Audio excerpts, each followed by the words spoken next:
माशी कत्ल ना मंजूर, ना मंजूर, ना मंजूर, माशी कत्ल ना मंजूर। होगा मरना होगा, डरना होगा, डरना होगा, जीना होगा मरना होगा, डरना होगा, डरना होगा। यूटिलिटी स्टोर मुलाजिमीन की माशी कत्ल, यूटिलिटी स्टोर मुलाजिमीन की माशी कत्ल। हमने एहतजाज किया है और ये सारे मुलाजमीन निकल आई इतनी शदीद गर्मी के तहत। मैं ख़ुद एक औरत हो के भी निकली हूँ एक मर्दों के साथ। तो ये हकूक़ हमारे हक है, हमारे जो ये यूटिलिटी स्टोर इदारे को बंद करने का ऑर्डर कर दिया गया हुकूमत ने। ये खुदारा हमारे हकूक़ है, इसका कत्ल मत करे। मैं एक बेवा हूँ, मेरे साथ मेरा पेट तो बंद होगा, मेरे 4 बच्चों के पेट का भी सवाल है, उनके रिज़्क़ का भी सवाल है। बहुत मुश्किलात से मैं यहाँ तक पहुँची थी।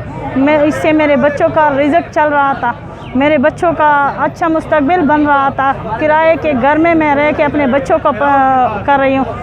तो खुदा के लिए हमारे हक़ का कत्ल ना करो, हमारे इदारे को बंद ना